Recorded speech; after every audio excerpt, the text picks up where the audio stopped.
Buenos días. Estamos hoy con un hombre que realmente ha viajado a través de las estrellas. Es un hombre de grandes estudios astronómicos. Es nuestro amigo yucateco 100%, Renán Arcadio Poveda Ricalde. Buenos días, señor. Encantado. Pues entonces vamos a platicar un poco acerca de lo que es un yucateco en esta gran actividad que es la astronomía. Pero primero que nada, antes de pasar a ese tema, vamos a hablar un poco de quién es Arcadio y dónde nació, qué es lo que hizo, cuáles son sus primeras correrías en este fabuloso mundo. Mis primeras correrías. Creo que empecé a correr antes de nacer, pero el hecho es que desde muy temprana edad me interesé por el cielo, por los fenómenos astronómicos. Tengo muy clara y vívida memoria de la época en que vivimos en el puerto de Progreso, porque mi padre fue nombrado director de la unidad de salud en el puerto. Nos fuimos a vivir a Progreso y pues estoy hablando de los 40 tempranos. Estábamos todavía en guerra, la Segunda Guerra Mundial, y pues no había televisión, no había nada. Pues ¿qué hacemos en las noches? ¿Sí? Bueno, pues nos íbamos a la playa y recorría yo con mi padre la playa, el malecón de Progreso, y bueno, pues ahí pues lo que uno ve es el cielo. Contemplar la bóveda celeste. Contemplamos la bóveda celeste. Claro, había días con luna, había días nublados, que no se podía apreciar muchas cosas, pero aquellas noches en que estaba despejado y que no había luna, el cielo era espectacular, era verdaderamente hipnotizante, seductor.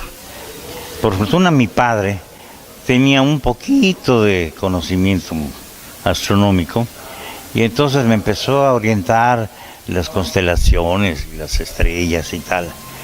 Y a partir de ese momento quedé tan impresionado por la grandeza del firmamento, del cielo, del universo, que quedé motivado, muy motivado por saber más. Con el paso del tiempo, ya después me tocó estudiar en la universidad y las clases de cosmografía y tal, y había una librería, la literaria, de don Ramón Mazó, y la literaria tenía en el fondo un rincón con libros de divulgación científica. Ese rincón se volvió el rincón de Poveda. Y ahí me metía yo a ver libros. Me dejaban curiosar los libros. No tenía mucho dinero para comprármelos todos. Entonces escogía yo de mi mesada dominical. Bueno, pues me llevo este libro. Los que más te atraían. Los que más me atraían. Y me llevo este otro. Y entre esos libros, bueno, me tocó la fortuna de que había unos libros maravillosos del gran físico y astrónomo George Gamow. Y George Gamow, un gran físico, como ya dije, tenía también una gran habilidad para escribir libros de divulgación, libros verdaderamente atractivos, ¿no? Entonces en estos libros de Gamow yo pues aprendí muchas cosas de física nuclear, y ahí en esos libros se asomaba, ya se asomaba, aunque todavía no explotaba, pero ya se asomaba la posibilidad de una bomba atómica, la fisión del átomo de uranio, bueno, de los átomos en general, las reacciones en cadena. Era asombroso todo lo que leía ahí. Y bueno, en esas estamos cuando, pues que 6 de agosto de 1945, Hiroshima. Estallan las bombas atómicas en Hiroshima y Nagasaki, un par de días después.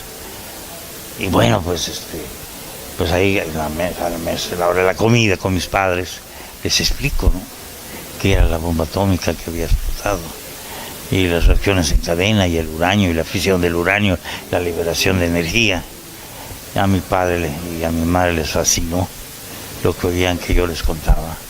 Y entonces mi padre dijo: ¿por qué no escribes un artículo sobre esto que nos estás contando? Tu madre lo revisa, mi madre era profesora normalista, que lo revisa y lo llevo al periódico para publicarlo. Y así fue. Y el primer artículo que publiqué, tenía yo 15 años, se llamó La bomba atómica, su mecanismo. Ok.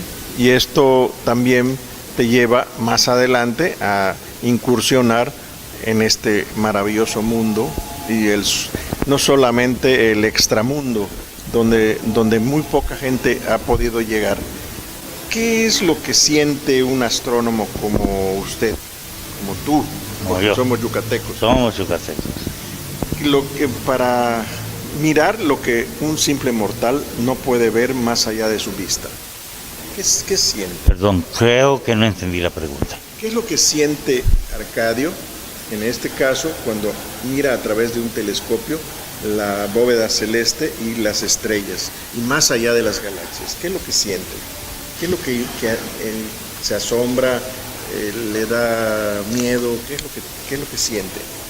Bueno, pues los sentimientos son difíciles de transmitir en palabras.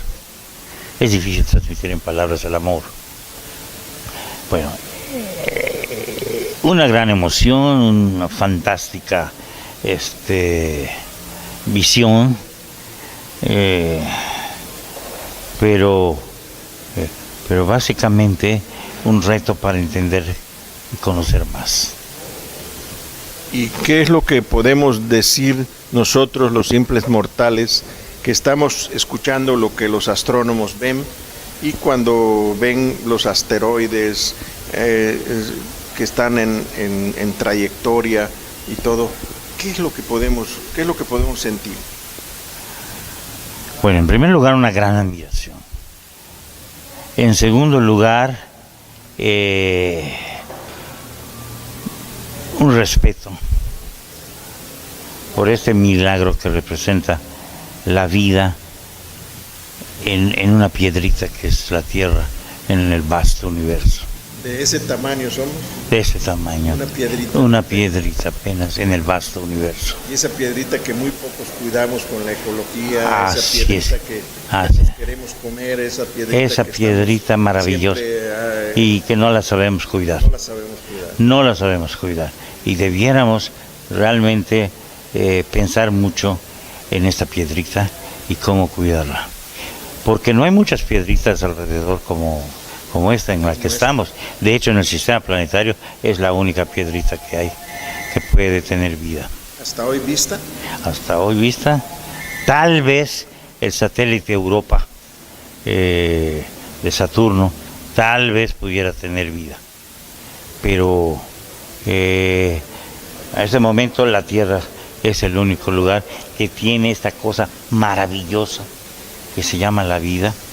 Pero no solo maravillosa es la vida, sino más maravilla aún que entre la vida se haya dado una especie como el género humano, que tiene la capacidad, y eso es lo verdaderamente fantástico que me abruma, que tiene la capacidad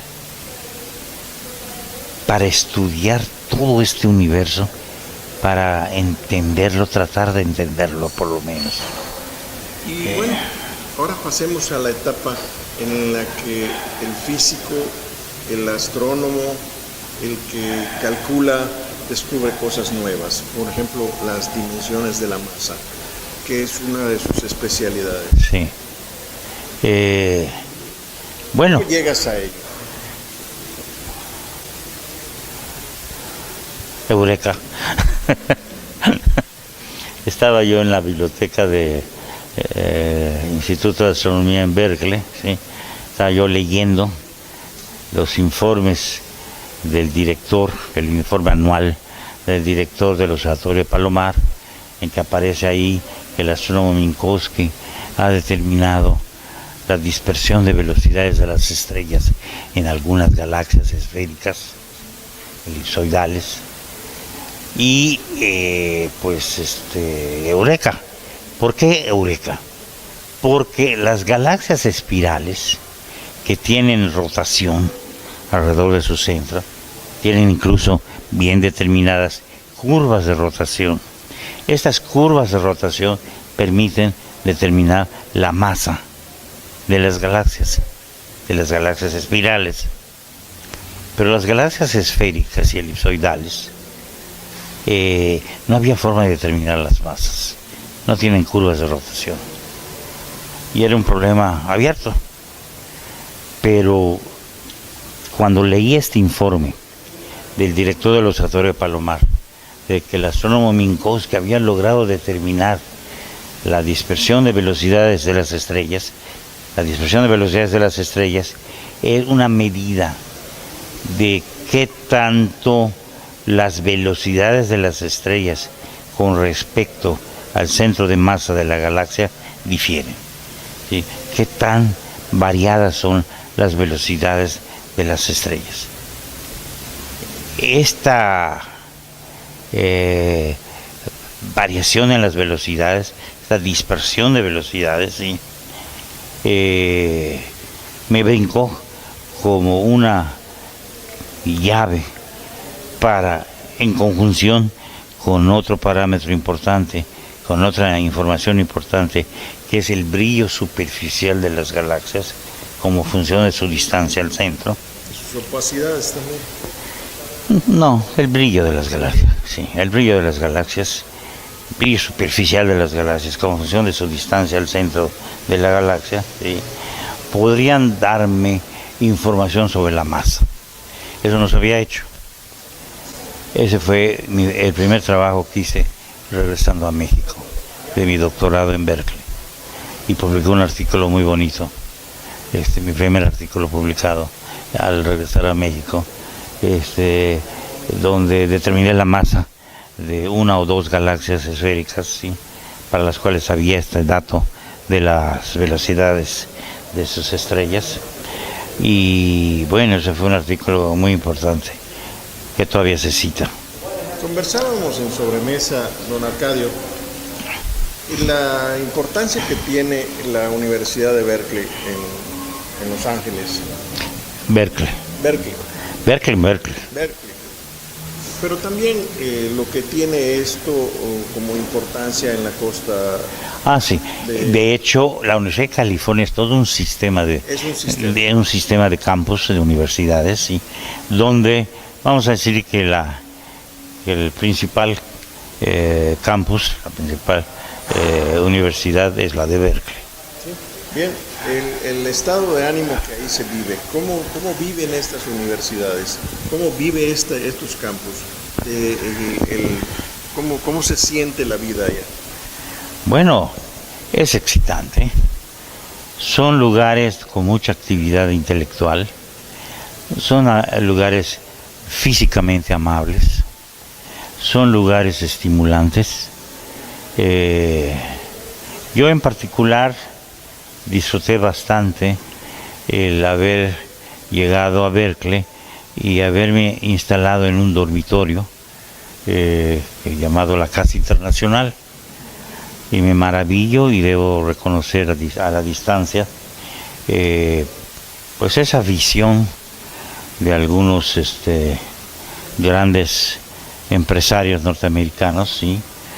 De hacer donaciones a las universidades, en particular en este caso en la costa oeste, un poco siguiendo aquel dicho, go west young men. Entonces había esta visión de los empresarios del este, que es donde estaba la fuerza económica entonces de Estados Unidos, de empezar a desarrollar instituciones en la costa oeste. Y entonces, en primer lugar, pues ahí tenemos la Casa Internacional, con la visión de que pues los estudiantes norteamericanos entraran en contacto con estudiantes de todo el mundo, que tuvieran los estudiantes norteamericanos esta experiencia, esta visión más amplia del mundo, ¿no? Entrando y compartiendo y haciendo amistad con otras culturas, con estudiantes de otros lugares. Una buena interrelación. Una magnífica interrelación. Y yo me admiro de esa visión y la respeto, y de veras, qué bravo, qué bárbaro, qué visión de estos señores, ¿no? Ahora, aterrizando lo que es la astronomía en México, ¿quién fue el primero en creer en Arcadio Poveda?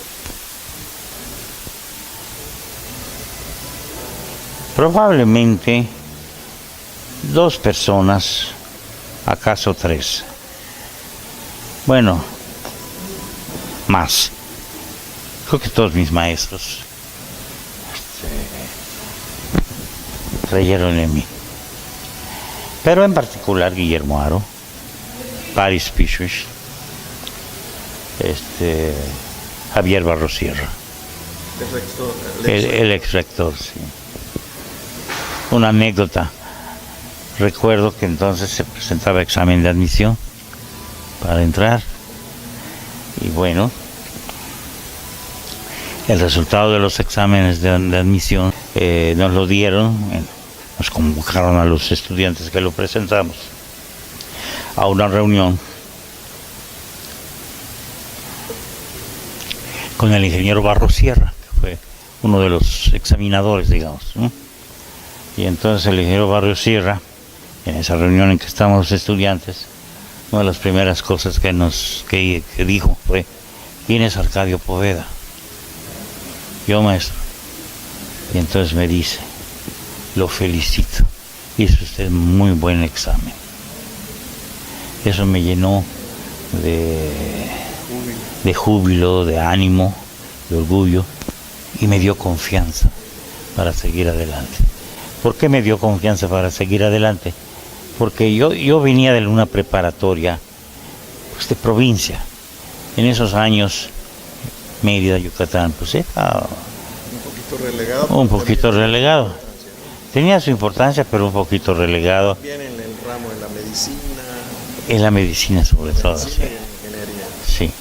Entonces, el que me hubiera salido bien en ese examen, frente a estudiantes de todo el país, ¿sí?, me llenó de ánimo. Me dio confianza. Entonces, bueno, pues sí puedo seguir aquí. Me va a ir bien. Y me fue bien. Y ahora la astronomía en la actualidad, ¿qué tanto estamos? ¿En qué ranking estamos? Bueno, el ranking depende de en qué parte de la astronomía o en qué aspecto de la astronomía. Digamos, desde el punto de vista instrumental, desde el punto de vista de telescopios, cuando inauguramos el Observatorio de San Pedro Mártir en los 1979, el tamaño de nuestro telescopio, del principal telescopio, tenemos 3 telescopios importantes, pero del más importante, el ranking en el mundo era el 10º. ¿Y bueno, ahora? El número 50.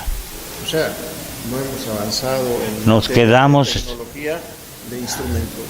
Nos quedamos en lo que estábamos, y el resto del mundo ha seguido caminando o corriendo, y nosotros nos hemos quedado parados. No nos hemos quedado parados desde el punto de vista de instrumentación para el análisis de la luz, ¿sí?, fotómetros, espectrógrafos, cámaras fotográficas, pero sí en cuanto al tamaño del espejo y del telescopio. Ahora vamos a pasar un poquito al Arcadio joven, al Arcadio que conoció el barrio de Santiago, la parte medular de la infancia. ¿Qué era Santiago en aquel entonces? ¿La escuela? ¿Estudiaste en la Nicolás Bravo? En la Nicolás Bravo estudié, sí. ¿En la primaria? En la primaria, en la secundaria, en la escuela, Vadillo. Agustín Vadillo. Agustín Vadillo, pero En la secundaria estudié 2 años en la Karl Marx, en Puerto de Progreso, sí, y el tercer año en la Vadillo. Con Purita. Con Purita Escalante. Bueno, y después de esto, incursiones fue. No, pues después de terminar la secundaria, la preparatoria en la universidad, en la UADI. 57 con 60. Exacto. Donde estaban todos. Ahí estaba todo. Era la época de pocas escuelas, pero muy aguerridos estudiantes. Muy fuertes, con muy buenos profesores. Muy buenos maestros. Así todo. es. Yo recuerdo. ¿Qué recuerdas de ellos? Bueno, yo recuerdo estaba el salón de clase que yo asistía, estaba en el último piso, frente a lo que ahora es el Hotel Mérida.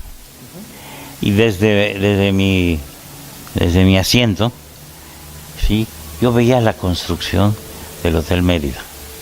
¿Sí? Sí, me tocó ver cómo estaban levantando el nuevo hotel. Qué interesante, ¿no? Sí, sí, sí. Y qué interesante y qué pena que ahora esté cerrado, ¿verdad?